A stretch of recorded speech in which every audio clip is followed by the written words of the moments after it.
पंडा मु ए दुर्गामाधव अंचल दीर्घ 15 वर्ष रही एठिकार समस्या समस्त समस्या सहित जड़ित विशेषकर एठिकार समस्या है जमी जमा बंदोबस्त समस्या आमर आरंभ है 2013 मसीह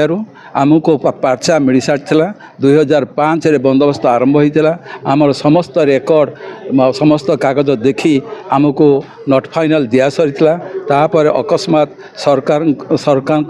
कौन आदेश न थाई आमर जगह बाड़ी को सरकारी खाताभुक्त कर दिगला 6 वर्ष स्टे रहा तापर आमको व्यक्तिगत भाव में केस करने कहगला आम हजार हजार संख्यार केस करूँ एवं एतिक कहि आम कौन केस रे हारी ना कौन केस रे सबू केस रे आम जीति आसीचु तथापि मध्य आमर समस्या ए पर्यंत समाधान हो पारना आम सरकारी स्तर में पूर्वतन सरकार वर्तमान सरकार सहित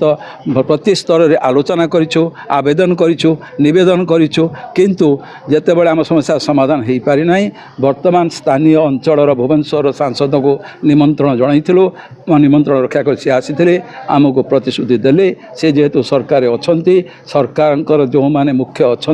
मुख्यमंत्री सहित रेवेन्यू मिनिस्टर सहित से आलोचना करेंगे एवं आम समस्या समाधान करेंगे आम से अंचलवासी आज बहुत खुशी सांगरे पाई आश्वासन पाई धन्यवाद।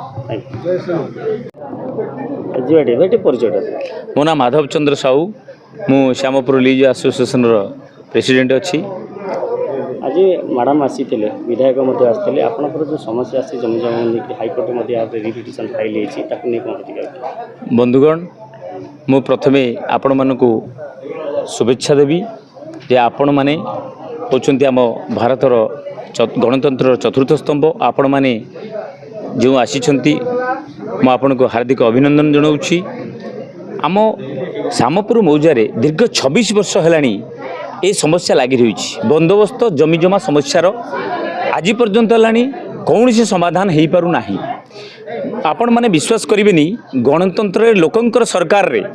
आम रही 26 वर्ष है आमर समस्त तथ्य पट्टा आमर पाउती आमर बंदोबस्तर नोट फाइनल पट्टा एवं आमर ऑर्डर शीट समस्त तथ्य थाई लीज्र जेते डॉक्यूमेंट अच्छी बीडीए प्लान घरबारी एवं आरओआर समस्त तथ्य थाई आम आमर अधिकार पाई पारु ना दीर्घ 26 वर्ष है आमको अंधार भितर रखा जाइए तेणुक मोर एतिकी अनुरोध सरकार को जेहेतु या लोकंकर सरकार या लोकंक पई सरकार से आम समस्तंकर ये 1000 परिवार 5000 लोकंकर जो वर्तमान मुंड उपरे छात खंडे रही पारु नहीं समस्ते चिंता करुछुंती जे पट्टा खंडक केमिति मिलिबो 26 वर्ष होलानी आमे पट्टा पाई पारु ना आमे प्रशासन स्तर में आम सरकार पाखक बारंबार जाई मध्य विफल होचु। आज आम अनुरोध कलु आमर माननीय सांसद भुवनेश्वर अपराजिता षडंगी महोदया को जे आमर जो समस्या अच्छी आपण आमर सांसद आपण हूँ लोकंकर सरकार लोकंक पई सरकार तेणुकर आमर दुख को बुझी आमको समस्त को उचित न्याय प्रदान करंतु। धन्यवाद।